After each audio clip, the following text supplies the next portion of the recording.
Bueno, vamos a empezar nuestra segunda clase. Eh, Me gustaría iniciar con una breve oración, si les parece. En nombre del Padre, del Hijo, y del Espíritu Santo. Amén. Señor Jesús, te pedimos la gracia de tenerte presente durante esta tarde, durante esta clase, en la que tú serás el centro de nuestra conversación, para que se cumpla la promesa que has hecho, donde dos o más están unidos en mi nombre, ahí estarías en medio de esas personas. Te pedimos para que sea un momento de contemplación, de paz, de mucha luz, que podamos salir fortalecidos en nuestra experiencia de fe. Madre del cielo, te lo confiamos a ti. Dios te salve María, llena eres de gracia, el Señor está contigo. Bendita tú eres entre todas las mujeres, y bendito es el fruto de tu vientre, Jesús. Santa María, Madre de Dios, ruega por nosotros pecadores, ahora y en la hora de nuestra muerte. Amén. Sea gloria al Padre, al Hijo y al Espíritu Santo, como era en principio, ahora y siempre, por los siglos de los siglos. Amén. En el Padre, del Hijo y del Espíritu Santo. Amén. Muy bien. Eh, como bien saben, la clase de hoy estaba previsto hablar sobre la oración. Era el segundo tema que teníamos que desarrollar. Pero por una situación personal de Ángel, tuvimos que cambiar el tema. Y íbamos a desarrollar el cuarto tema que estaba dentro del programa, ¿no? Y que es un tema que tenía que haberle desarrollado también a Ángel, pero le pedí de hacerlo ahora porque el tercer tema se refería a la noche oscura. Y no me parecía el caso de hablar ya de ese tema, sino hablamos primero de la oración y de esto que vamos a desarrollar hoy. Entonces ese es el motivo por el cual estamos adelantando la cuarta clase y la pasamos para la segunda, ¿no? Y así vamos a ir retomando después los otros temas de acuerdo al orden que ya estaba previsto. Bien, ustedes saben que estos argumentos, estos temas que hemos puesto ahí para el curso, hemos sacado de los dos libros. Y este tema en particular está en este libro en la página 75 para adelante, hasta el 81, ¿no? Son las páginas que hemos desarrollado el argumento que vamos a desarrollar esta tarde. El tema en sí, es un tema fantástico, apasionante, porque es hablar de una experiencia muy linda y una experiencia, diría yo, también casi específica de la espiritualidad del Tabor. ¿Por qué? Porque tiene que ver con el encuentro con Jesús, que ya hemos dicho la vez pasada, pero sobre todo tiene que ver con la contemplación de Jesús, ¿no? Jesús que es contemplado desde la luz. Si quieren cerrar aquella puerta, así no se escapa mucho frío. Eh, bien, el argumento es hablar sobre la mística de la transfiguración, ¿no? Es un tema poco hablado en todos los ambientes, incluso en el ambiente religioso, en el ambiente eclesial, se habla mucho, muy poco de este tema, ¿no? Porque es un tema que siempre fue una especie de tabú, siempre fue algo destinado solo para algunos pocos, ¿no? Y eso posiblemente ha hecho que se hable muy poco de este argumento. ¿M? Eso hace que también el tema sea algo fascinante poder conocerlo, ¿no? La mística. La mística, ¿qué es? Es el diálogo directo con Dios. La mística es la contemplación directa con Dios. La mística es el encuentro directo con Dios, que no pasa por la experiencia de la fe.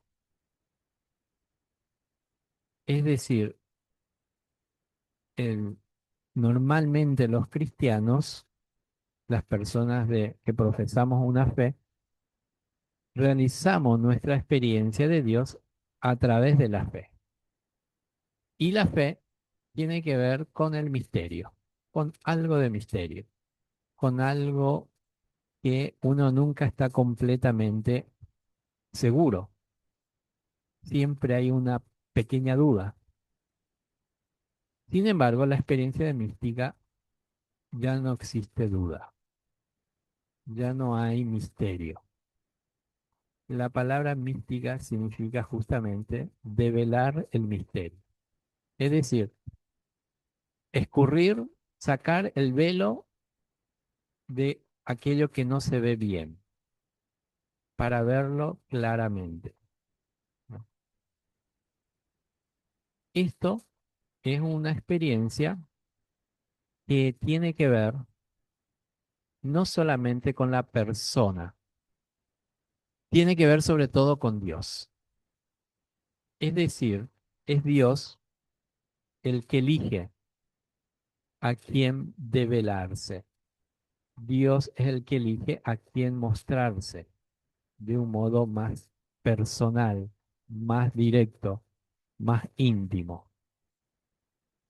¿Y por qué es algo que tiene que ver con nuestro carisma o con el carisma de la transfiguración del Tabor? Porque también ahí Jesús eligió tres y el Padre eligió dos, ¿no?, personas para develarse, para mostrarse con mucha claridad, de un modo directo, sin filtro, diríamos hoy, ¿no? Sin la duda, sin la simple certeza y no la seguridad plena, ¿no? Por eso es un tema tabú, es un tema que no se habla mucho. Lo han hablado y lo hablan, ¿no?, aquellos que han hecho la experiencia, ¿no? Es decir, personas que efectivamente, ¿no?, han tenido la gracia de realizar esa experiencia. Hoy vamos a ver algunos videos, ¿no?, de algunos de estas personas que han hecho esa experiencia, ¿no? Hola Gilla, buenas tardes. Guille, buenas tardes. Bien, entonces, esto es por un lado, ¿no? Para decir de qué vamos a hablar, ¿no? Acá la definición significa guardar silencio sobre algo sagrado, porque no se sabe mucho quizás, que no puede explicarse tan fácilmente en palabras, ¿no? Y acá pongo la afirmación, se encuentra en la quinta dimensión. Es decir, la experiencia mística se encuentra en la quinta dimensión. ¿Qué es la quinta dimensión? ¿Por qué se habla de quinta dimensión? Porque nosotros, las personas, nos movemos en cuatro dimensiones. La dimensión corporal, ¿no?, que tiene que ver, es una síntesis, nuestro cuerpo, la síntesis de lo mineral, de lo químico, de las cosas materiales, ¿no? La dimensión psicológica y emocional, las personas tenemos emociones, eso también lo compartimos con los animales, ¿no? La primera y la segunda dimensión lo compartimos con los animales, ¿no? Las personas tenemos una dimensión espiritual, ¿no? Es algo ya específico, la tercera dimensión, ¿no? Eso ya no lo compartimos con los animales porque la dimensión espiritual tiene que ver con la conciencia, tiene que ver con la capacidad de amar, tiene que ver con la libertad, tiene que ver con la voluntad, tiene que ver con el sentido de la vida, ¿no? Es decir, todas estas son experiencias específicas o estrictamente humanas, que los animales no lo pueden realizar, ¿no? Porque no tienen conciencia de sí, se mueven de distintos impulsos y las cosas lo hacen naturalmente, ¿no? No tienen la facultad de tomar conciencia de que pueden superar, pueden trascender, pueden elegir cosas. Después existe una cuarta dimensión. La cuarta dimensión es la relación con los demás, la interacción, ¿no? La relación en el ser humano es algo esencial. Ya hablamos en alguna ocasión que las personas estamos hechos a imagen y semejanza de Dios. Y Dios, el Dios de los cristianos, es un Dios trinitario, es un Dios de relación, ¿no? Por lo tanto, para nosotros la relación es algo fundante, es algo fundamental, algo esencial en nuestra vida. Y la quinta dimensión, ¿no? Donde se realiza esta experiencia mística, es la dimensión divina. Es decir, es una dimensión que ya supera a la dimensión humana. La dimensión humana tenemos las primeras cuatro, ¿no? Lo biológico, lo psicológico, espiritual y lo vincular. Pero la quinta dimensión, el hombre sí puede tener relación con la quinta dimensión, pero no es el hombre un Dios. Es decir, en esa quinta dimensión está desprendido o despegado de toda la creación, porque existe por sí mismo. Para entender mejor, voy a explicar la relación que tenemos nosotros con las plantas, la relación que nosotros tenemos con los animales, la relación que nosotros tenemos con las cosas materiales, ¿no? Todas esas realidades, ¿no? Especies, dimensiones, en terminología filosófica, son cosas que el hombre se pueden relacionar. El hombre se puede relacionar con las plantas, el hombre se puede relacionar con los animales y así sucesivamente. No significa que las plantas estén al nivel del hombre. No significa que los animales estén a la altura del hombre. Hola Carlos, ¿qué tal? Simplemente significa que en un orden jerárquico, ¿no? Se puede relacionar el hombre con esto. Y lo mismo ocurre en relación al hombre y Dios. Es decir, así como los minerales, ¿no? Así como los animales se pueden relacionar con un ser superior que es el hombre, también el hombre tiene posibilidad, porque tiene capacidad espiritual, de relacionarse con Dios. Es decir, lo que le da facultad al ser humano a relacionarse con Dios es su dimensión espiritual, ¿no? Ahora, esta dimensión espiritual lo tenemos todos. Es decir, nosotros, seres humanos, nos diferenciamos de las demás especies, sobre todo porque tenemos dimensión espiritual. Si bien hay personas que desarrollan más y hay personas que desarrollan mucho menos su parte espiritual, ¿no? Así como hay personas que desarrollan más su parte numérica, su lenguaje, su parte kinestésica, corporal, ¿no? Sí, otros aspectos de la capacidad que tiene, pero también hay personas que desarrollan más su parte espiritual. De hecho, este espacio que tenemos aquí tiene que servir sobre todo para desarrollar nuestra parte espiritual, ¿no? Que es un aspecto de nuestra vida que por lo general no se tiene tan en cuenta. No hay muchos espacios en nuestra convivencia humana que se le dé a la parte espiritual. Bien, entonces, la experiencia mística se desarrolla en la quinta dimensión, ¿no? En la dimensión de Dios.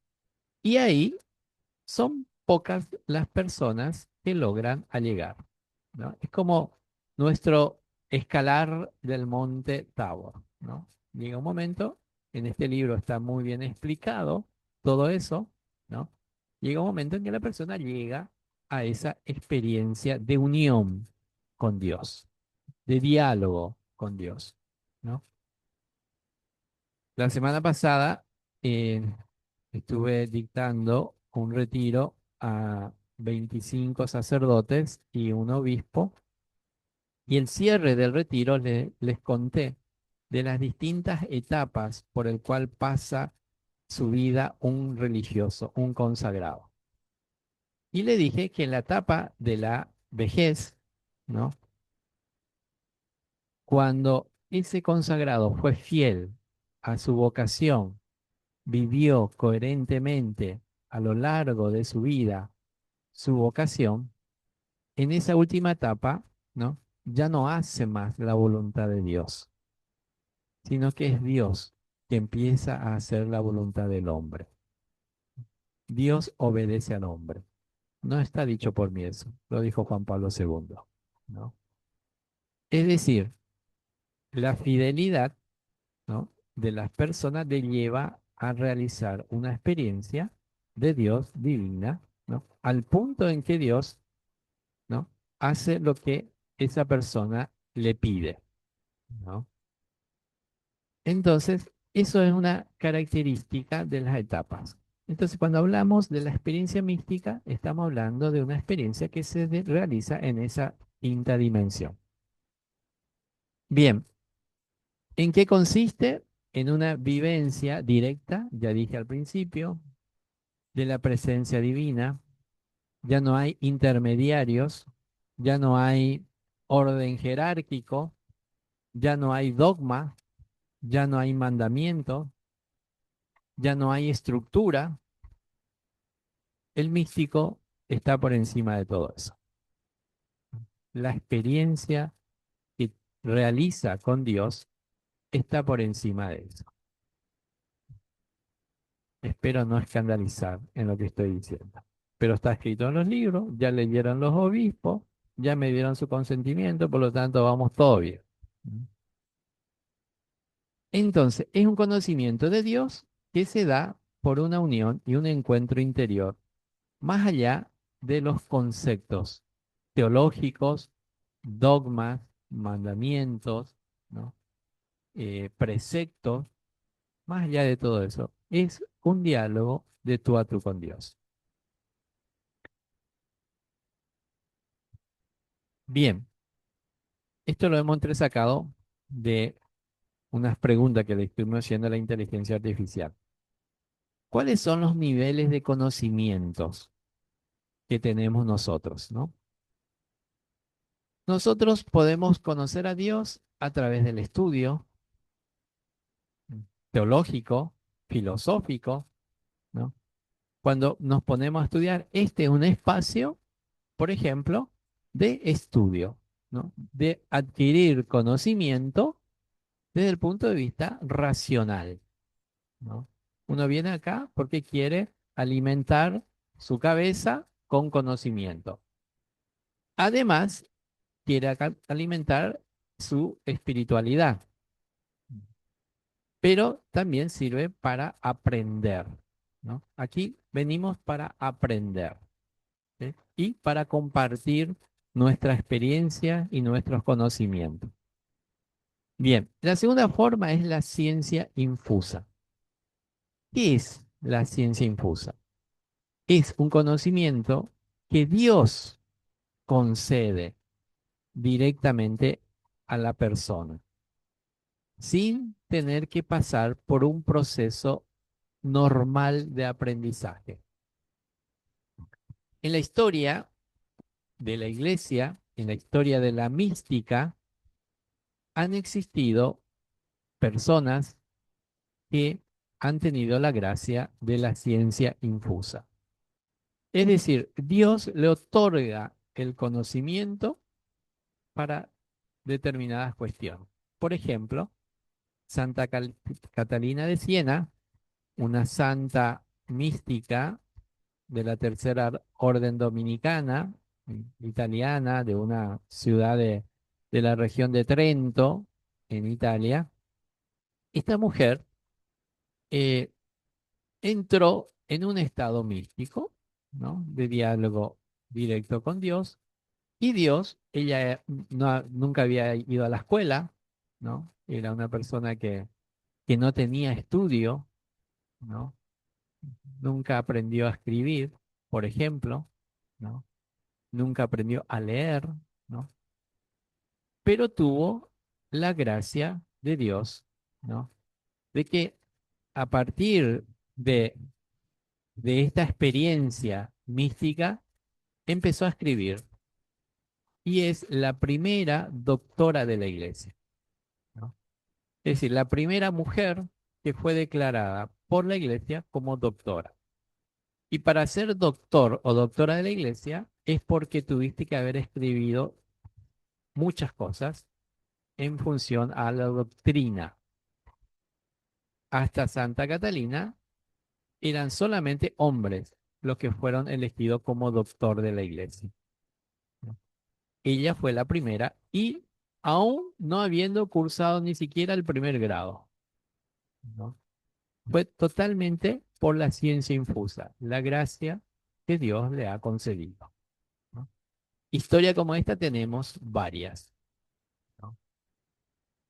Me gusta hablar de esto porque si entendemos esa quinta dimensión, estoy hablando de la dimensión divina, vamos a entender que esa dimensión es la dimensión que puede transgredir las otras cuatro dimensiones.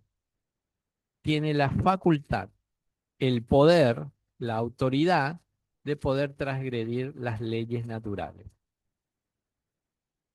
Porque está por encima nuestro, por encima de la creación, por encima de la humanidad. Por eso, Dios puede transgredir. Es decir, Dios puede hacer algo diferente a lo que Él mismo ya creó. ¿Por qué? Porque su creación es como un artista, ¿no? Que está haciendo una obra y llega un momento ese artista dice, no, quiero cambiar esto, ¿no? Quiero mejorar de este lado, quiero hacer mejor la otra parte, ¿no? ¿Por qué? Porque es el creador de eso, tiene poder sobre eso. Sin embargo, hubieron cuadros de artistas que después de mucho tiempo, ¿no? Se desfiguraron, lo pasó algo, quisieron restaurar, ¿no? Y un especialista ya se da cuenta cuando tocó ese cuadro a alguien que no era el artista. ¿Se dan cuenta? ¿Por qué? Porque el artista de algún modo plasma su propia alma, su propio espíritu en eso que hace. Y lo mismo sucede acá. Dios plasmó su alma, su espíritu en todo lo que creó. Pero también ese Dios puede transgredir, puede cambiar cosas. Y el hecho de elegir a una mujer, ¿no? Ignorante, en el sentido que ni siquiera se formó en una institución educativa, elegir para que sea doctora de la iglesia y iba escribiendo cosas que han servido muchísimo hasta hoy día, sirven a la iglesia, esos escritos, ¿no? Eso lo puede hacer Dios. No es porque Santa Catalina, ¿no? De repente nomás se puso a escribir por sí misma. Es una gracia. Y eso se llama ciencia infusa. ¿Ok? ¿Qué diferencia? Y aquí le pregunto a ustedes, y el micrófono le va a pasar a Adrián. ¿Qué diferencia existe entre una experiencia mística y la ciencia infusa, según ustedes?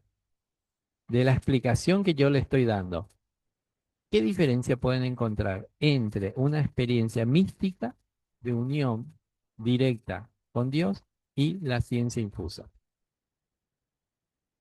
Quiero entender si se entendió los conceptos, porque estoy explicando cosas novedosas. La fe no, dijimos ya hace rato, la fe ni siquiera entra ya acá. Gracias. La gracia puede ser, pero en ambos hay gracia. Tanto, eso estoy preguntando. ¿Mm?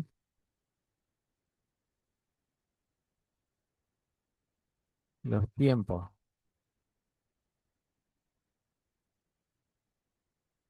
ambos reciben la gracia.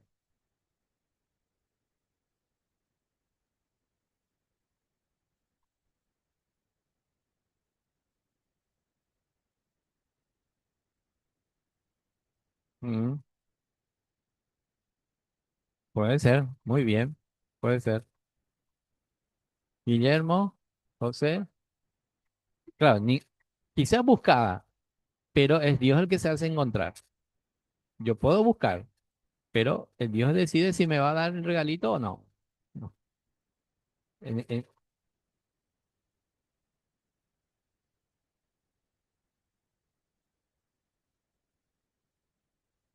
mm,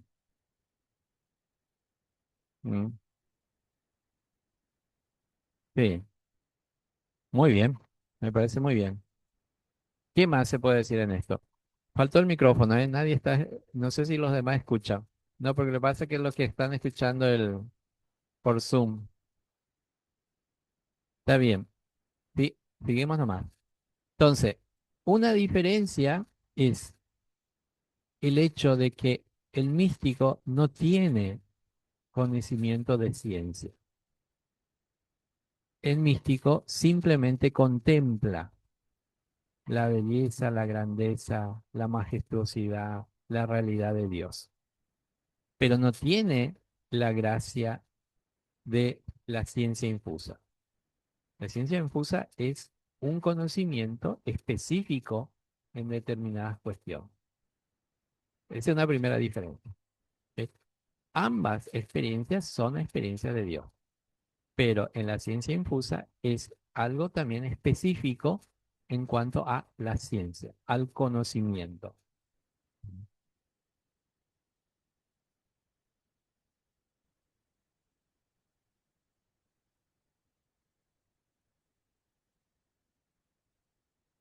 Las oraciones en los libros, las oraciones, los misales, leía perfectamente. Otra cosa no, solamente las cosas de Dios.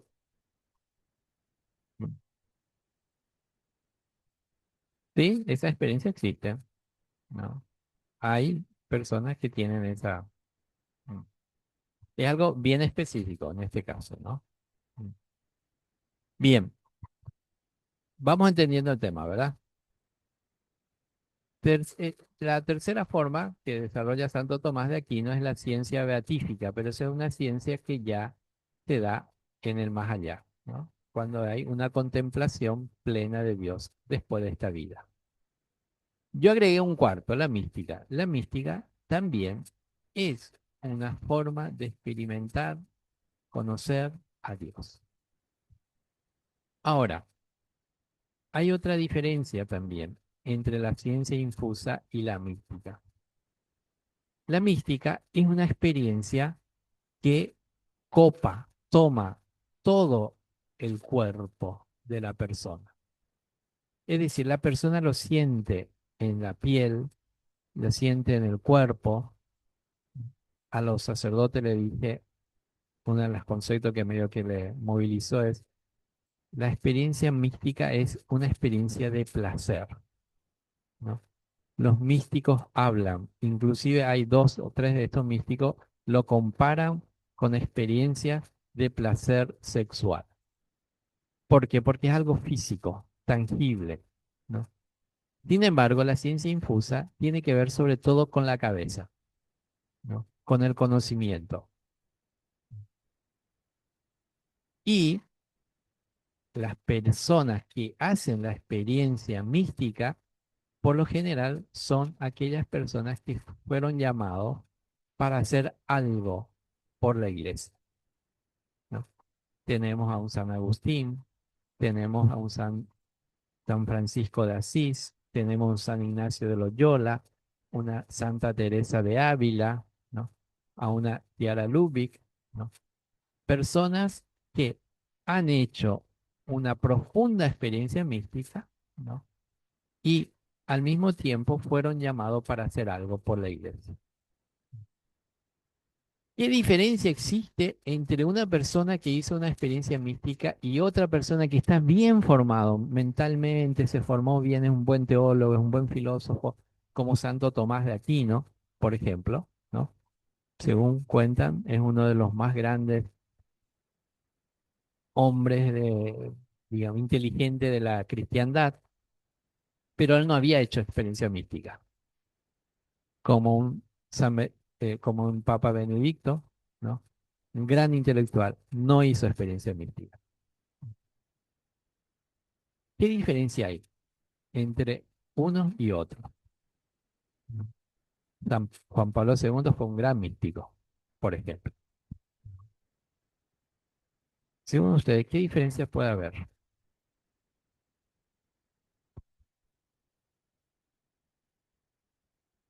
A ver, micrófono para acá. Vamos a tratar de hacer bien porque, o si no, después en la grabación queda mal. Una experiencia viene de un estudio adquirido a través de mi propio estudio Bien, directamente. bien, eso es un primer punto. Está muy bien. Y otra diferencia.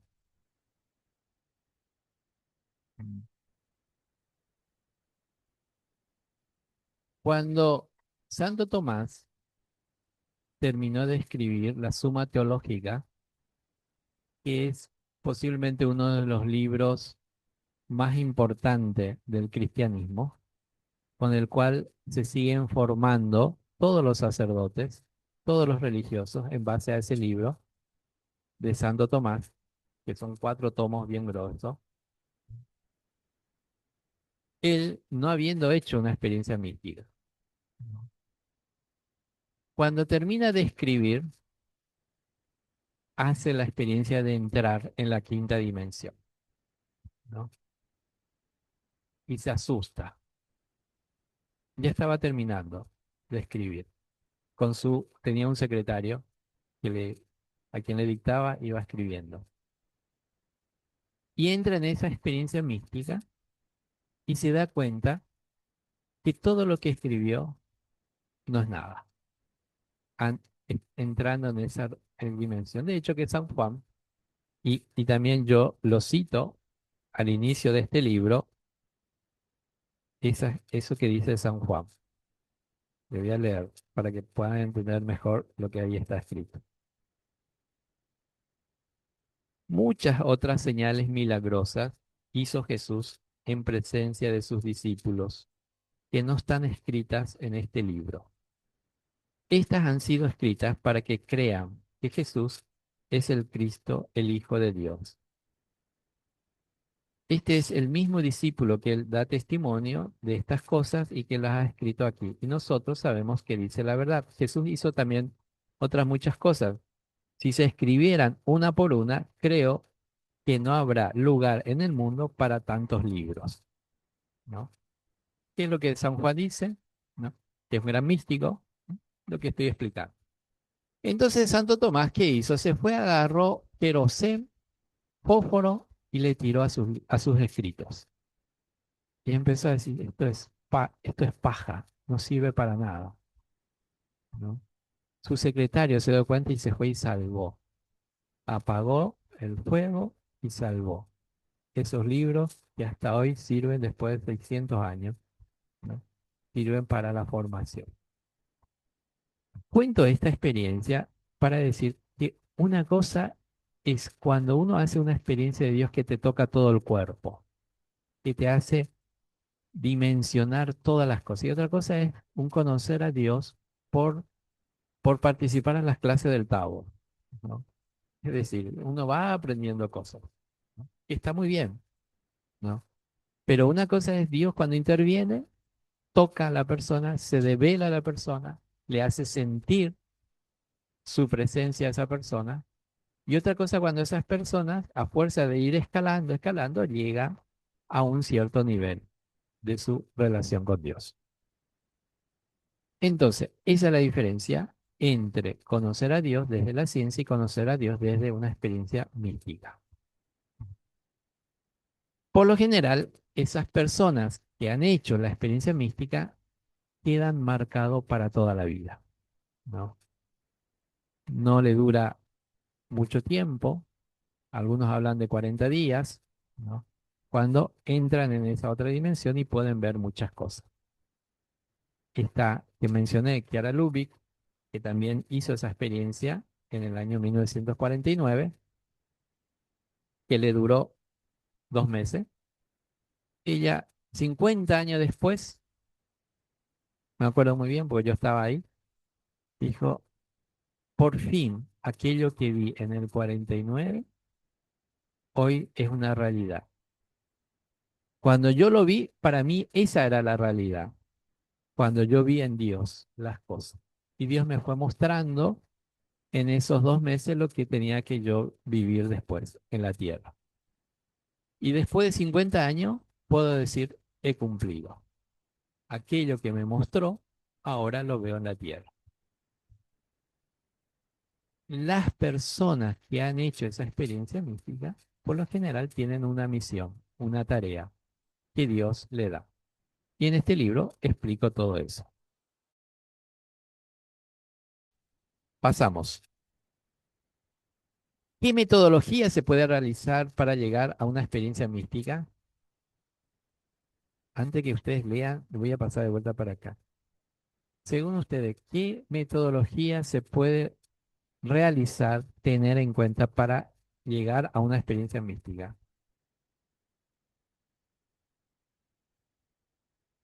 No hay. ¿Eh? Oración, ¿qué más? No existe. Ni método, ni técnica, porque es algo que tiene que ver con Dios. No se trata de que yo todos los días practique una cosa porque así.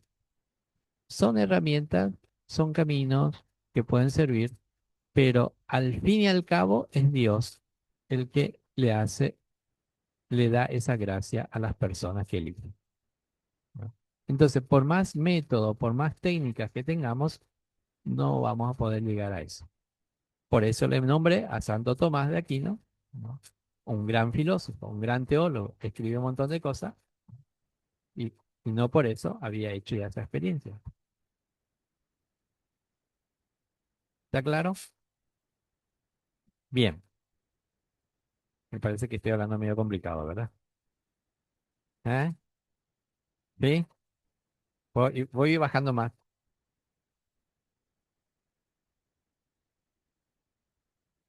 Sin embargo, sí existe una metodología espiritual que prepara a la persona para esa experiencia en relación con Dios, a través del silencio, la atención, la meditación, la oración. Todo esto sirven, pueden preparar, pueden cultivarnos, pueden hacer que nuestra vida interior esté preparado para cuando llega ese momento de esa experiencia. De hecho, en el escrito que ustedes tienen, les pido que tomen ese escrito, vayan a la tercera página, por favor, y no sé quién puede facilitar la lectura, pasándole el micrófono, por supuesto. ¿Quién tiene el micrófono? ¿Quién puede leer la tercera página?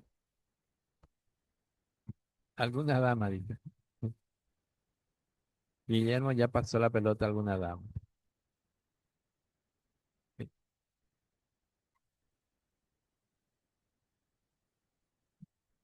Y de arriba, desmitificar la mística. Para comprender sanamente el evento de la transfiguración, hay que limpiar el terreno para ver con mayor claridad la novedad de esta experiencia venida del cielo. Esto está entresacado del libro, de este libro. Simplemente hice una copia de una parte. Seguimos.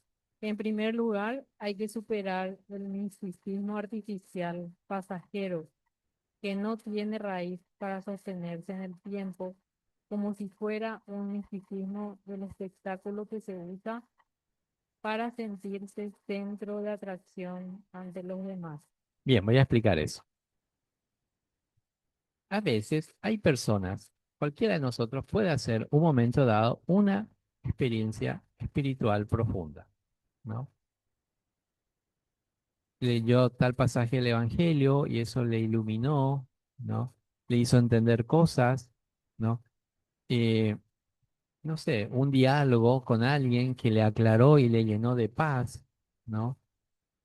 O simplemente me fui a hacer la visita al Santísimo y estuve ahí y sentí mucha paz, sentí una presencia sobrenatural, ¿no?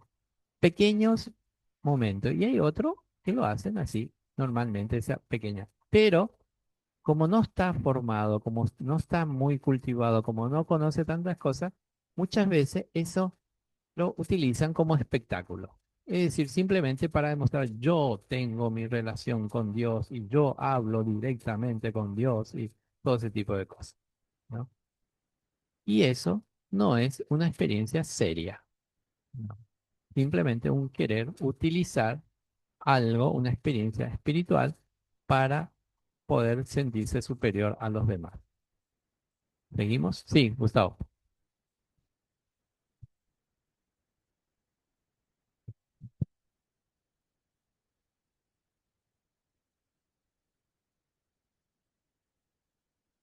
Sí, puede ser. En muchos casos. En muchos casos. Sí. Se utiliza la gracia, se instrumentaliza la gracia. Cuando no hay proceso, cuando no hay escalada, cuando no se ve la vida en sentido amplio y profundo, ocurren estas cosas. Entonces, esta experiencia, ¿no? Se utiliza, ¿no? Para comercializar. ¿Vamos? Bien, seguimos. Sigo yo porque Nancy ya está sin micrófono.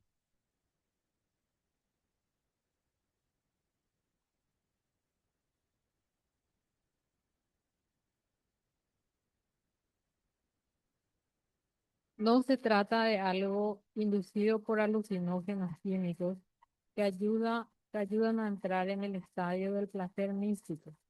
Bueno, ustedes saben que hay drogas que sirven para entrar en ese estado místico. Hay una droga muy conocida que se llama LSD. LSD, eh, que son drogas que hacen que se despierte un estado místico en las personas, ¿no? Eh, ¿Qué es lo que suelen pasar con estas personas? Empiezan a ver a Jesús, eh, cosas muy espirituales, ¿no? Sobre su vida, ¿no? A veces ve todo lo malo que hizo en su vida, etcétera, etcétera, o a veces ve cosas fabulosas. ¿Sí? Son imágenes, ¿no? Provocado. Ahora, eso significa también que en lo más profundo del hombre, ¿no? Como está hecho a imagen y semejanza de Dios, también está instalada, ¿no? Esa ese espacio de misticismo que tenemos. Y lo que la droga hace es despertar, simplemente eso que está en lo más profundo. Ahora, hay personas, ¿no? Que ayahuasca también tiene algo de misticismo. Hay personas que a partir de esa experiencia han cambiado su vida, han transformado su vida, ¿no? ¿Por qué? Porque creyeron a esa experiencia, entonces empezaron a formarse, empezaron a educar su mundo interior. Pocas, pero hay también de él. ¿Ok? Sí, sí. No siempre se da, no siempre se da, no siempre, pero se suele dar. ¿Sí?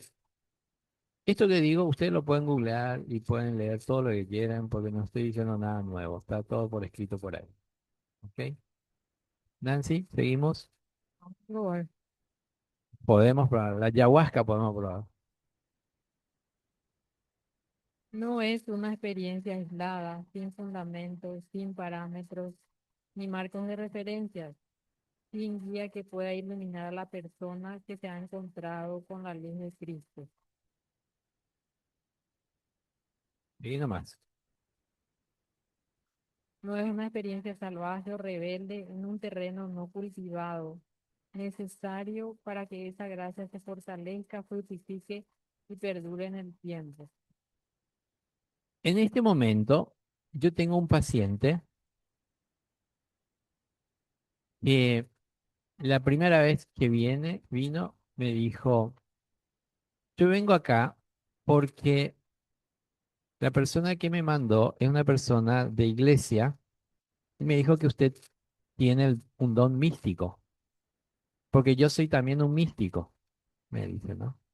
Ah, mira, y yo sabía que me estaba diciendo la verdad, pero lo primero que entendí es que tenía que dejar a la iglesia para cultivar mejor mi mundo espiritual místico, porque me molestaba todas las cosas de la iglesia. ¿Ustedes qué le dirían a esa persona? ¿Y qué tiene que ver con lo que estamos leyendo? Hay personas que tienen esa gracia y se revela en contra de todas las estructuras, los dogmas, los mandamientos, ¿no? Porque se dan cuenta que pueden dialogar directamente con Dios, ¿no?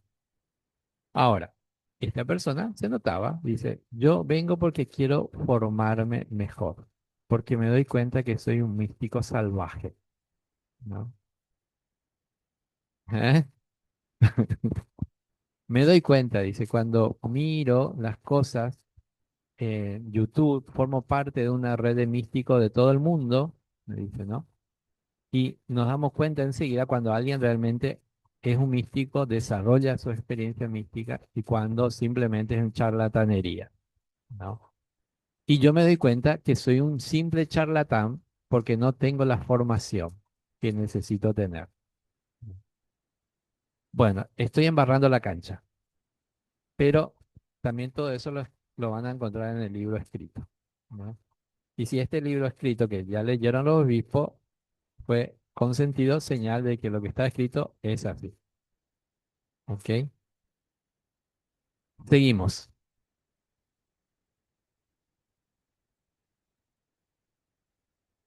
Está buena la pregunta. Bueno, le dije, no, no digo el nombre de él, es un ingeniero entre paréntesis, ingeniero civil.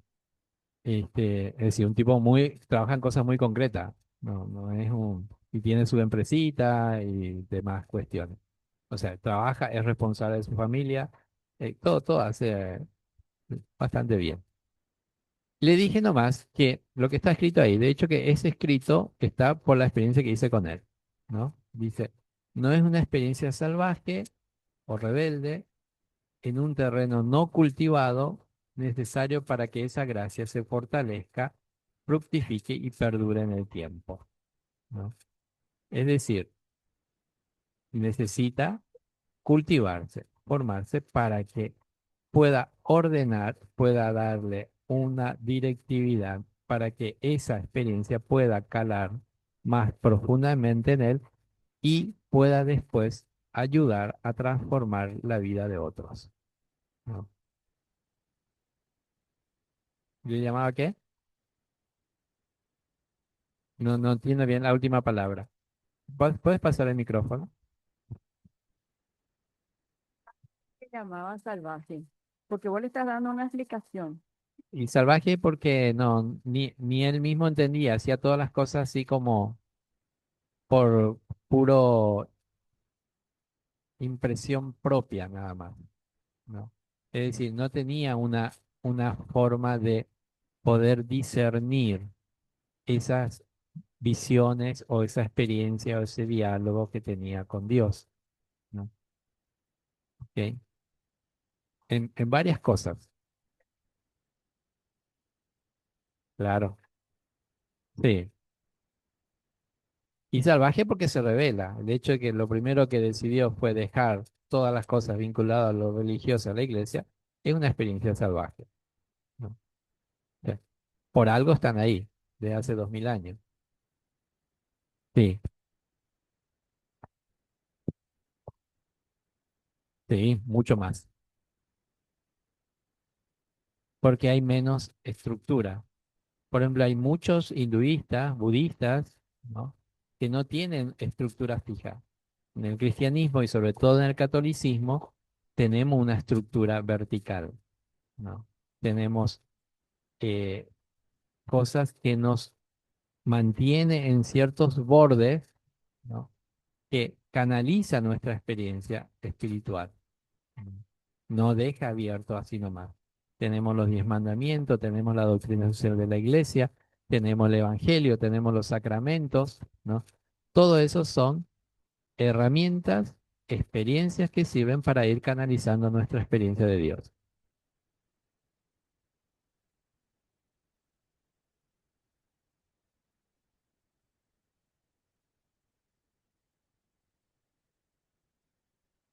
No, crece también, pero tiene que adquirir hábitos propios. Por ejemplo, Mahatma Gandhi, ¿no? Gandhi también tuvo una experiencia mística, ¿no?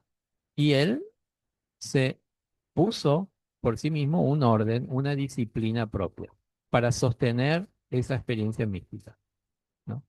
Hizo lo que hizo después a partir de eso. Mm. Víctor Frank, que yo tanto sigo, un místico del ámbito de la ciencia, ¿no? Y se disciplinó en el ámbito de la ciencia para hacer lo que hizo, ¿ok? El místico no significa que es solamente religioso, ¿eh? Albert Einstein, un gran místico, ¿no? Y gracias a su ser místico llegó a donde llegó. Mm. Pero utilizando lenguaje de la física, de la matemática. Para eso tuvo que conocer eso para poder aplicar lo que él veía místicamente. ¿Estamos? En las distintas disciplinas. ¿Qué sé yo? Miguel Ángel, el que hizo la Piedad, que está ahí en la Basílica, ¿no? El cuadro de la Virgen con el Hijo en el brazo. Cuando él se fue a Carrara, donde estaban los mármol, las piedras de mármol, para elegir la piedra sobre la cual iba a esculpir la imagen de la Virgen, cuando vio una piedra grande de mármol, pasó por ahí, retrocedió, se puso ahí delante y dijo, qué hermoso el rostro de la madre, ¿no? Mirando esa piedra, ¿no? Porque ya vio lo que iba a hacer eso, vio antes, ¿no? Eso es una experiencia mística, ¿ok? Bien, seguimos. ¿Digo yo o sigue Nancy? La Nancy. experiencia mística representa la unión directa, personal y comunitaria entre el cielo y la tierra con la Trinidad. Un estado del alma en que se siente tocada por la luz que viene del Espíritu Santo y es capaz de transformarse a través de la gracia divina. Una experiencia que nos eleva y nos hace vivir la vida desde otro lugar, distinto al que estamos acostumbrados. Un atravesar el umbral de lo tangible y racional. Una visión que nos introduce en un ámbito vital donde se vinculan inexorablemente lo que se ve con lo que se vive, como si un hilo de oro uniera todas las cosas en la vida. Un encuentro directo con la luz de Cristo que es capaz de iluminar la vida entera, desde la concepción hasta la muerte. Una nueva forma de pensar y ver las cosas con los ojos sagrados, al comprender desde otra dimensión las leyes del universo. Una nueva comprensión de todo lo creado, la forma y el fondo, la luz y la oscuridad, el pasado, presente y futuro. Lo que sostiene el mundo religioso, signos, mandamientos o dogmas de fe. En fin, debemos aprender a cultivar la experiencia mística hasta llegar a naturalizar la luz del Mesías en nosotros, al punto de llegar a ser su testigo.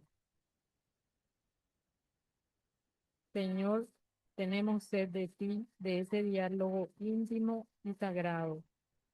No te apartes de nosotros, ilumínanos, guárdanos y protégenos de toda tentación y de todo mal, para que tu luz vuelva a iluminar a tantas almas que se encuentran en la penumbra. Muy bien. Eso no me acuerdo qué página está. Creo que en la página, para que después quieren leer, eso debe estar en la página 79. No, 80 y 81. ¿Ok? Bueno, hacemos receso de 15 minutos y después vamos a seguir con algunas imágenes de algunos místicos. ¿Está bien?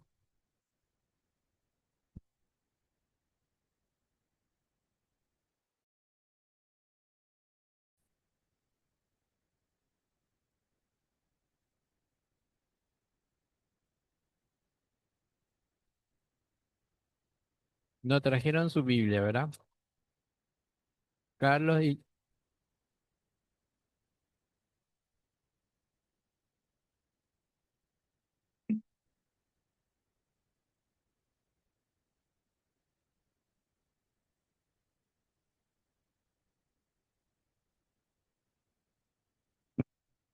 Muy bien. Vamos a iniciar esta segunda parte con el final. Vamos a iniciar con el final. Eh, Vamos a ir intercalando imágenes con análisis del Evangelio para poder entender más y mejor el argumento acerca de lo que estamos hablando de la mística de la transfiguración. Lo que le voy a mostrar ahora es un video de una película entresacada acerca de la vida de San Francisco de Asís. Eh, Francisco de Asís es uno de los grandes místicos de la iglesia. Eh, no hay mucho para decir, es decir, es muy conocido y él, la verdad, escribió muy poco. Tiene muy pocos escritos, pocas páginas, pero todo lo que escribió trascendió tiempo y espacio, ¿no? Muy bien. Y ahora vamos a ver esta imagen en base a uno de los pocos escritos que él hizo en su vida, ¿no? También me gustó esta película porque realmente lograron acercarse muchísimo a lo que es la experiencia de Francisco, ¿no? Y la experiencia también espiritual de San Francisco.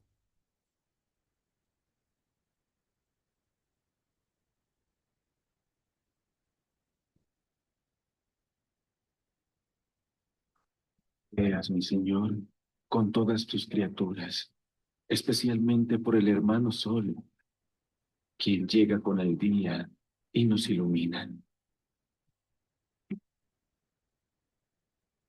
Alabado seas, mi Señor, por la hermana Luna y las estrellas. En el cielo las hiciste diáfanas, preciosas y hermosas. Alabado seas, mi Señor, por la hermana Agua, que es tan útil y humilde y preciosa y casta.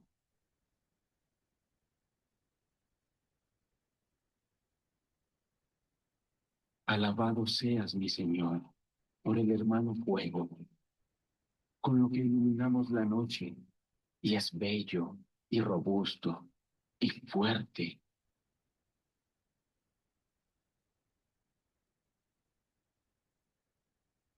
Alabado seas, mi Señor, por la hermana nuestra Madre Tierra, que nos sustenta y gobierna, y produce diversos frutos y flores coloridas, y la hierba.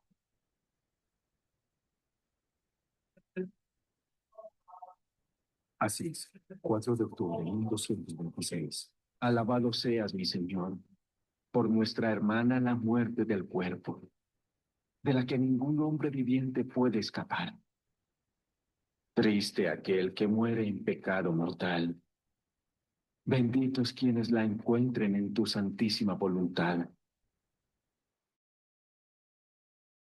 No acarreará mal.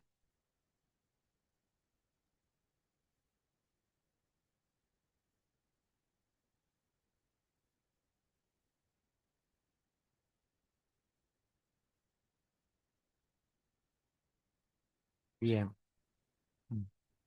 Dos razones por las cuales quise mostrar este pasaje, ¿no? Este año estamos celebrando 800 años de la muerte de Francisco y el Papa León XIV acaba de conceder a la orden franciscana, a todos los franciscanos en realidad, la gracia de la indulgencia plenaria en todos los lugares donde se encuentra una congregación, una orden franciscana. Cuando una persona se confiesa en el lugar donde están los franciscanos, esa confesión tiene la gracia de la indulgencia plenaria. Es una gracia muy característico de Francisco de Asís, ¿no? Que, que fue el primero que había solicitado a un papa, ¿no? La indulgencia plenaria a todas las personas que iban a la iglesia de Santa María de los Ángeles en Asís. Eh, bien, es un motivo por el cual, y también porque seguramente Francisco de Asís es una de las personas que se puede decir que más se acercó a Jesús en todos los sentidos, ¿no? Eh, hasta el estigma, hasta los estigmas, eh, pudo, digamos, encarnarlo literalmente en su propio cuerpo, ¿no? También los estigmas son cosas de Dios, ¿no? Que tienen que ver con la quinta dimensión, que transgrede la naturaleza humana. San Pío también fue otro franciscano que tuvo la gracia, digámosle así, si bien muy dolorosa, de los estigmas. Nunca me olvido de una entrevista que le hicieron al padre Pío en Italia, ¿no? Le dijeron, un ateo le preguntó, le dije, padre, seguramente usted se obsesionó tanto, tanto, miró tantas veces a cruz donde estaba Jesús, que por su obsesión seguramente tuvo las llagas. Dice, ¿no? Entonces, como era muy jocoso, muy cómico, el padre Pío le dice, sí, dice, debe ser eso. Yo también conozco a un hombre de la granja que tiene vaca. Dice, y desde chico miró a la vaca y todos los días le miraban los cuernos. Y de repente le salieron dos cuernos. Como para decir, dejemos de decir esas cosas, ¿no? Es decir, son la gracia, ¿no? De Dios y punto. No hay mucha vuelta que darle al tema, ¿no? Bien, este es el momento donde el tiempo ya se me acortó. Página 2 de nuestro material. Una experiencia mística. La experiencia de la transfiguración es una imagen perfecta de una experiencia mística comunitaria, vivida por los discípulos en presencia de la Santísima Trinidad, en donde intervienen vivos, Pedro, Juan, Santiago y Jesús, y muertos, Moisés, Elías y el Padre, con rostros de resucitados. El más grande místico de todos los tiempos, que es Jesús, se transfigura delante de sus amigos más íntimos en un lugar elevado, abierto y conectado con la naturaleza. Se trata de una profunda iluminación interior, de un vívido encuentro que hace estremecer incluso a las personas más escépticas. Algunas de las conversiones espirituales, como la de San Pablo, se revelan a partir de una experiencia mística con la luz de Cristo. Y dice en los Hechos de los Apóstoles, mientras iba de camino, ya cerca de Damasco, le envolvió de repente una luz que venía del cielo. Cayó al suelo y oyó una voz que le decía, Saulo, Saulo, ¿por qué me persigues? Preguntó él, ¿quién eres tú, Señor? Y él respondió, yo soy Jesús a quien tú persigues. Sin duda, la experiencia de conversión de San Pablo es un hecho singular, pero no único, porque podemos ver en muchas otras conversiones que se han producido a lo largo de la historia cristiana. Para entrar en contacto con la luz del transfigurado, hay que mantener la cabeza abierta y concentrada, apagando los ruidos externos y ruidos internos, dejando de lado el pensamiento meramente racional para dejar espacio a la luz divina, como ha sido para los discípulos más cercanos al Mesías. Al ganar espacio en nosotros esa experiencia sobrenatural, todo se transforma. La vida se endereza, las heridas se sanan, se encuentra el sentido por el cual vale la pena esforzarse para superar el dolor, el cansancio y la fragilidad humana. La experiencia mística de la transfiguración es serena, es armoniosa, lejos de ser un fenómeno extraordinario de éxtasis, de levitación, de bilocación, se experimenta con cierta normalidad para nosotros, los del Tabor, el diálogo entre Pedro, Jesús y el Padre del cielo. Por lo tanto, a la mística no le debemos relacionar simplemente con algo oculto o raro, destinado solo a unos pocos elegidos que pueden dialogar cara a cara con el Señor.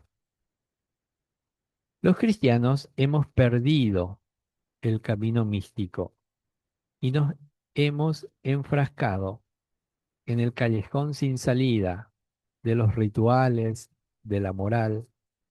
Es hora de volver a casa para recuperar aquella moral humanizante a través de esta experiencia de la luz. Bien, tomemos la Biblia para entender el lenguaje bíblico. También los evangelios, ¿no? Podemos distinguir lo que es o son escritos místicos de aquellos que son simplemente escritos históricos de hechos concretos, ¿no? Em, el evangelio más místico es el evangelio de San Juan. ¿Mm? Y ahora vamos a tratar de ahondar por qué, ¿no? El evangelio de San Juan es más místico o es místico, ¿no? No significa que los demás, los tres evangelios sinópticos, no sean libros inspirados, que no sean libros que tienen una fuerte carga espiritual. Simplemente son escritos que narran hechos, acontecimientos, elementos históricos, ¿no? Sin esa carga mística. Y además, porque el lenguaje que utilizan los tres evangelios sinópticos es diferente al lenguaje del evangelio de Juan. El evangelio de Juan es un evangelio completamente místico. Es decir, utiliza otro lenguaje, otra manera. Igualmente, las personas, los comunes mortales como nosotros, podemos entender ese lenguaje místico que utiliza Juan. Y eso es lo que quiero ahora mostrar. Vamos a abrir con método de la parábola. Cada uno de estos, o sea, tanto los evangelios sinópticos, por un lado, y el Evangelio de San Juan, por otro lado, tienen su propia metodología. Los evangelios sinópticos tienen la metodología muchas veces de la parábola, es decir, relata algo para dar a entender algo, ¿no? El Evangelio de San Juan, sin embargo, además de la parábola, tiene el lenguaje de la implicancia. ¿Qué significa eso?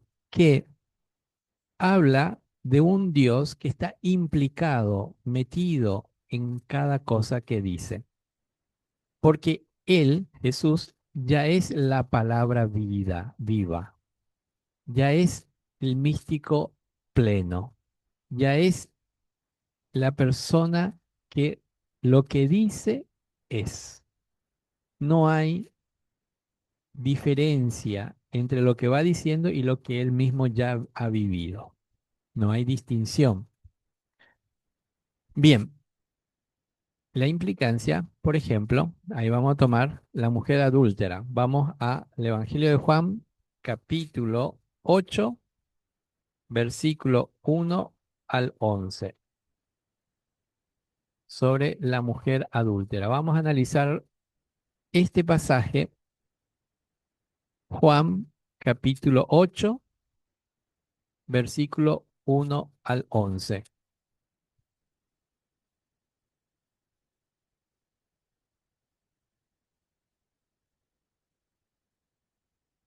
Bien, acá lo que yo quiero analizar es el método de Jesús, el método de la implicancia, para explicarle bien qué significa ese método. Jesús, por su parte, se fue al monte de los olivos. Al amanecer estaba ya nuevamente en el templo. Toda la gente acudía a él y él se sentaba para enseñarles. Los maestros de la ley y los fariseos le trajeron una mujer que había sido sorprendida en adulterio. La colocaron en medio y le dijeron, Maestro, esta mujer es una adúltera y ha sido sorprendida en el acto. En un caso como este, la ley de Moisés ordena matar a pedradas a la mujer. ¿Tú qué dices? Le hacían esta pregunta para ponerlo en dificultades y tener algo de qué acusarlo. Pero Jesús se inclinó y se puso a escribir en el suelo con el dedo.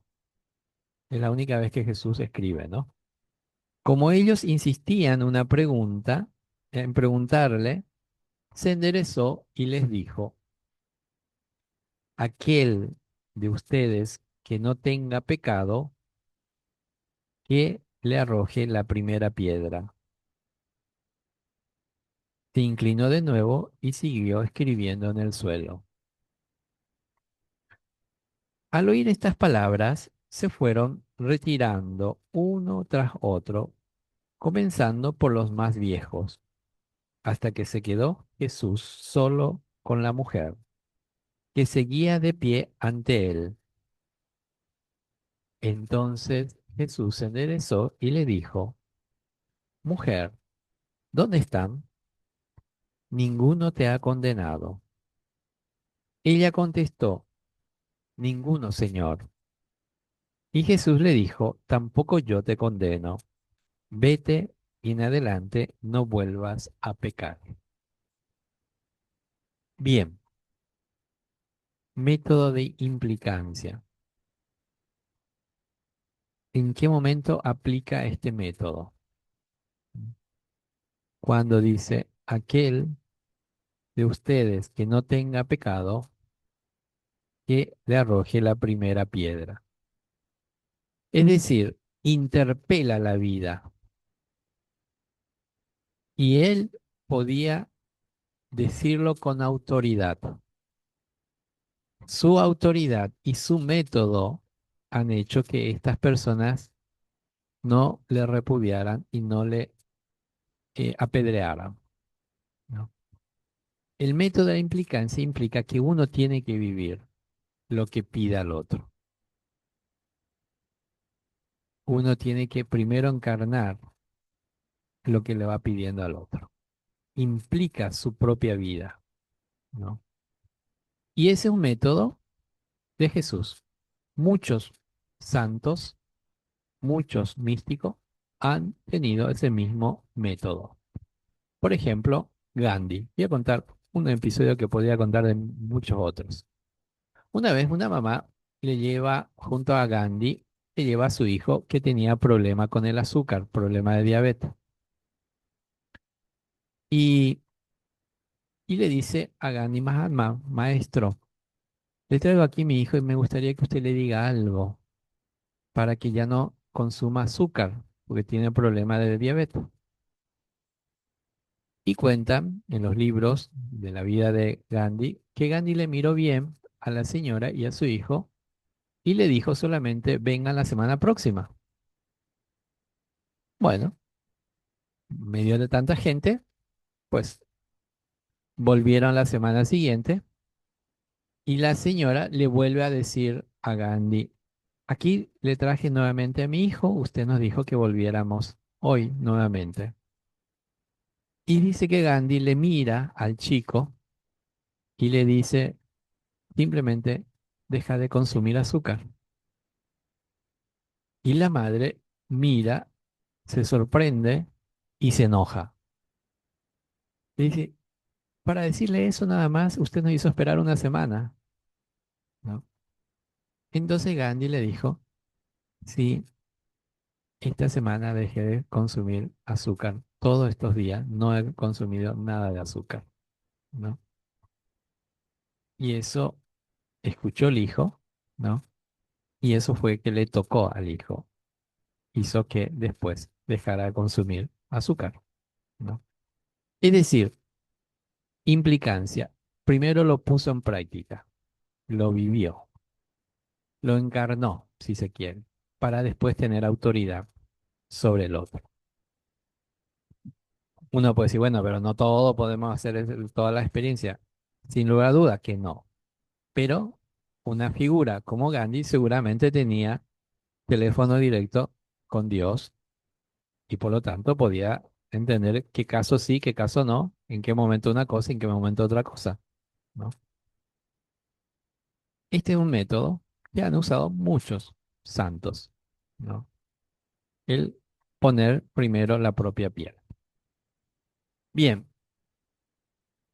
los libros sinópticos, sin embargo, son históricos, de hechos, de enseñanza, y vamos ahí con Jesús que multiplica los panes, a ver en qué evangelio está que no anoté ahí yo.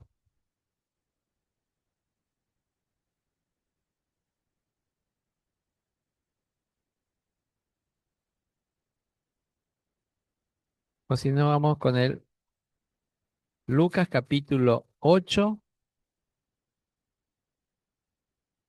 versículo 5 al 15.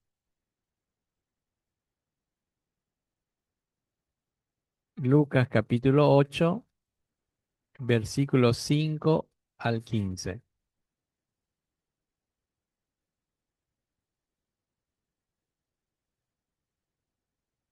Aquí nos vamos a encontrar ante una parábola, ¿no?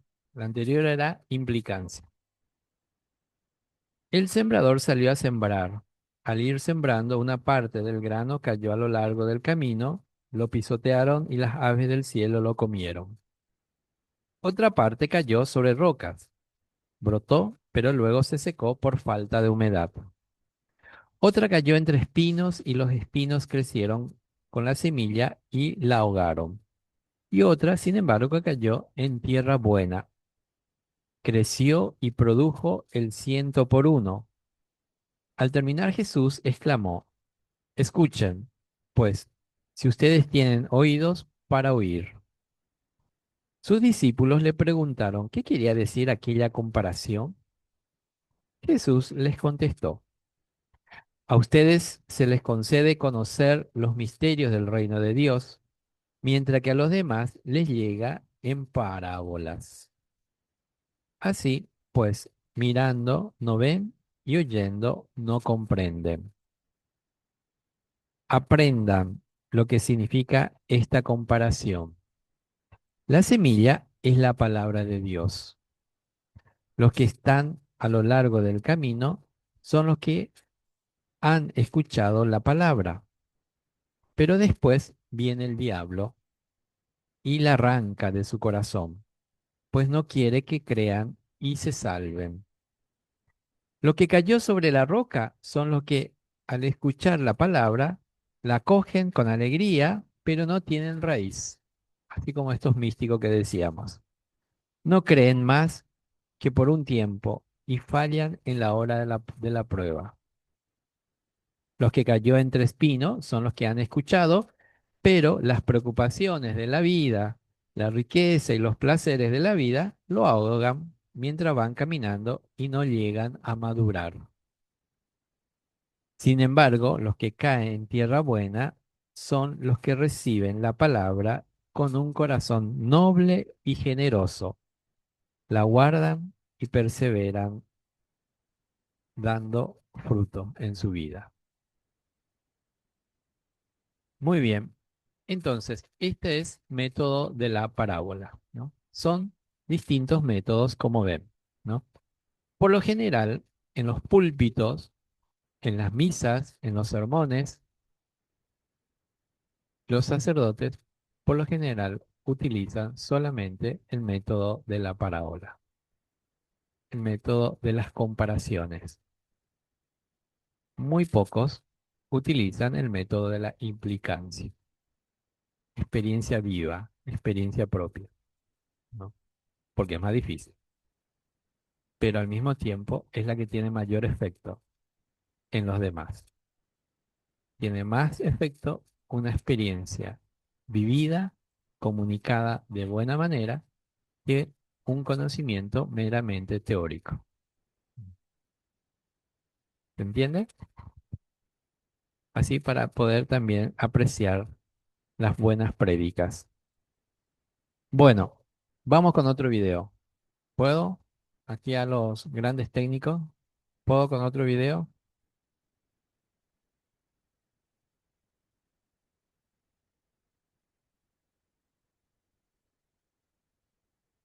Vamos con la conversión de Francisco.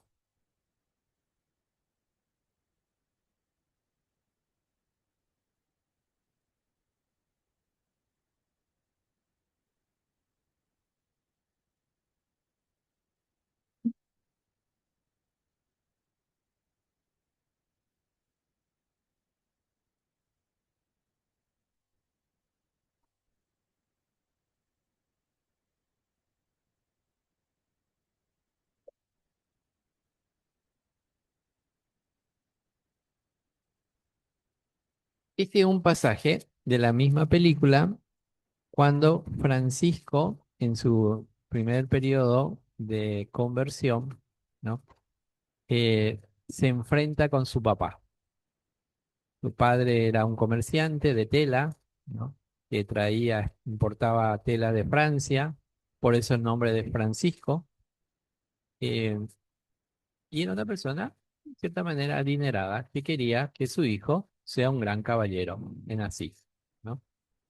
Francisco, de hecho, antes de su conversión había hecho experiencia de caballero, inclusive de la batalla, se iba a pelear, cosas por el estilo, quedó preso en la cárcel y sus primeras conversiones se fue dando estando preso, ahí en Perugia, creo que se llama el pueblo.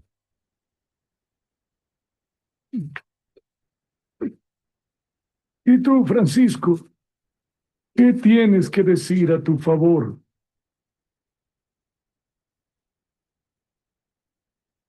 Digo que soy un hijo ingrato.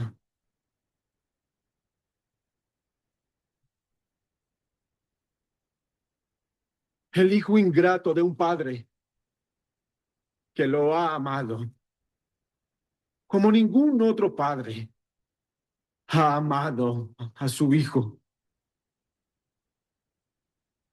que ha tenido para mí sueños muy grandes, sueños que ningún otro padre ha tenido.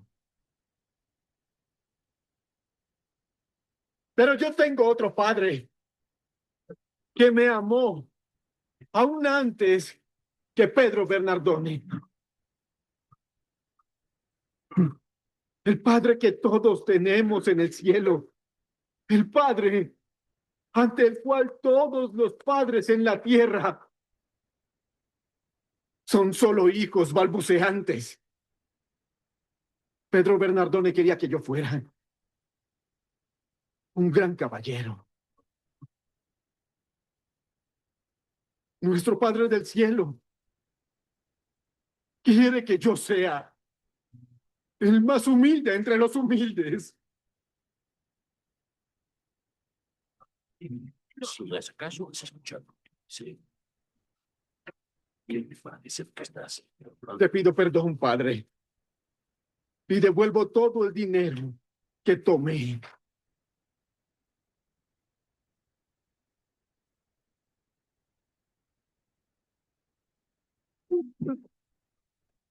Y renuncio a todo derecho, a tu nombre y tu herencia.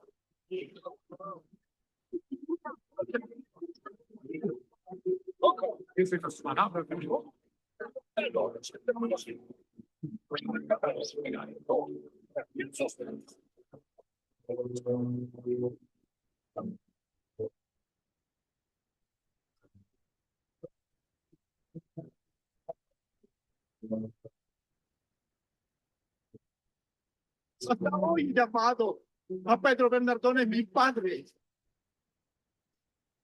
Pero desde ahora, mi único padre será nuestro Padre que está en los cielos.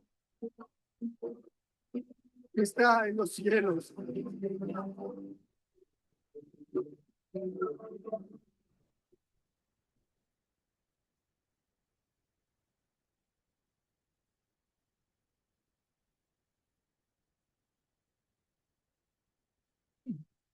No.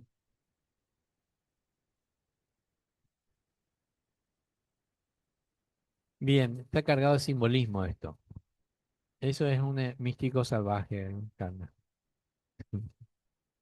porque era su primer periodo de conversión.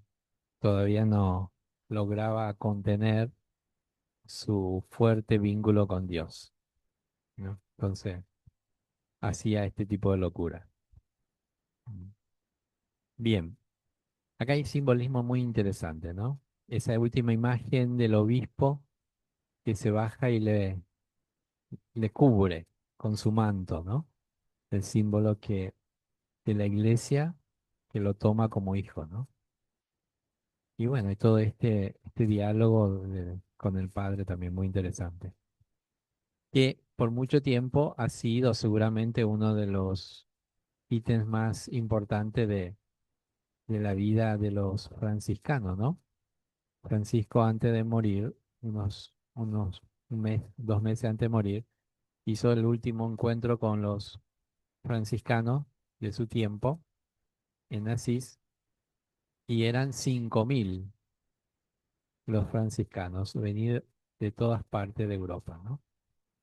Es decir, tuvo una cantidad inmensa y de su conversión a su muerte fueron 12 años nada más, ¿no?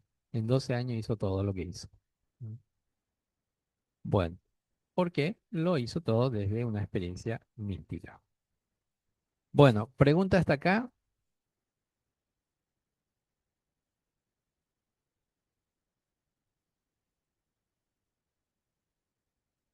¿Por qué el Evangelio de Juan podemos decir que es un evangelio místico? Afirmaciones como esta: yo soy la luz del mundo, ¿no? Es, si uno lo lee por sí solo, ¿qué es lo que es eso, no? No tiene mucho sentido. O cuando escucha la palabra, el que me ha visto a mí, ha visto al Padre, ¿no? O yo soy la vid. ¿Qué tiene que ver eso? Y ustedes los sarmientos. El que permanece en mí y yo en él dará muchos frutos. ¿Sí? Es un lenguaje que no se entendería, ¿no? ¿Qué es lo que quiere decir con eso? ¿No? Nosotros lo entendemos porque formamos parte de la cultura cristiana, ¿no? Porque lo hemos escuchado desde niño en las iglesias, en las misas, pero una persona que no tiene esa cultura, que no tiene esa experiencia, no le dice nada estas palabras, ¿no? Sin embargo, cuando uno escucha lo que hemos leído acerca de la comparación del sembrador, todo eso, se entiende, tiene una lógica, ¿no? Sin embargo, el lenguaje místico muchas veces no se entiende. ¿Por qué? Porque es una experiencia espiritual, porque es una experiencia mística, ¿no? Por eso es que lo entendemos y además tratamos de ponerlo en práctica. Bien, si no hay más preguntas, creo que ya llegamos a la hora. Faltan 5 minutos. Todavía tengo otra película de San Ignacio de Loyola también si quieren ver. Tengo la de Catalina de Siena. Tenemos de Santa Teresa de Ávila. Porque ahora que le tengo acá a José puedo tener todo tipo de video. Bueno, llegamos hasta acá. Tarea, porque dijimos que íbamos a dar tarea. Elegir uno de estos místicos e investigar acerca, mira, puse mal, acerca de la vida de ellos. Bueno, le voy a decir quiénes son estos místicos. Si quieren, lo pueden ir copiando. La vida de San Francisco, voy a dar 5 nombres. San Francisco, San Ignacio,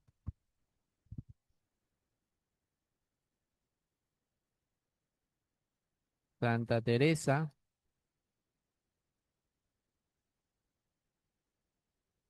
Santa Teresa de Jesús de Ávila, sí. Santa Catalina de Siena, San Ignacio, Santa Teresa, Santa Catalina de Siena y Charles de Foucault. Charles de Foucault. Charles de Foucault en la ley. Ah, sí.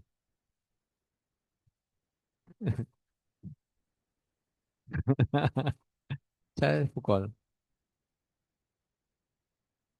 San Ignacio, Santa Teresa, Catalina de Siena, San Francisco. Un sexto también que puede ser es el Padre Pío. El Padre Pío. De estos 6. ¿Ok? ¿Qué es lo que van a hacer? Investiguen y si por ahí quieren, si les parece bueno lo que investigan, ya sea escrito o video, lo pueden alzar en el grupo, ¿no?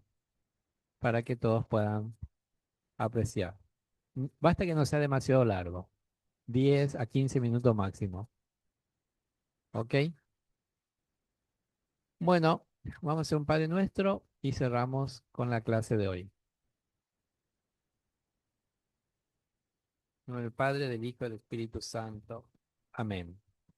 Señor, te damos gracias por este momento. Te pedimos que nos ayude a conservar esta experiencia de comprensión de tu presencia en nuestra historia. Madre del cielo, te lo confiamos a ti. Padre nuestro que estás en el cielo, santificado sea tu nombre, venga a nosotros tu reino, hágase tu voluntad en la tierra como en el cielo.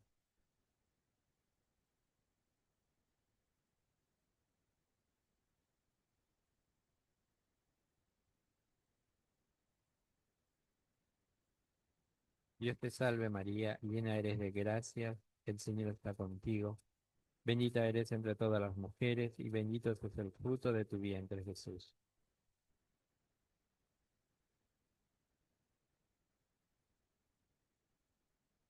Sea gloria al Padre, al Hijo y al Espíritu Santo. María, auxilio de los cristianos, en el Padre, el Hijo y el Espíritu Santo. Amén. Muy bien, gracias. Nos vemos en 15 días. Carmen, María Carmen, no sé si quieres decir algo vos de la parte administrativa o ya, o está.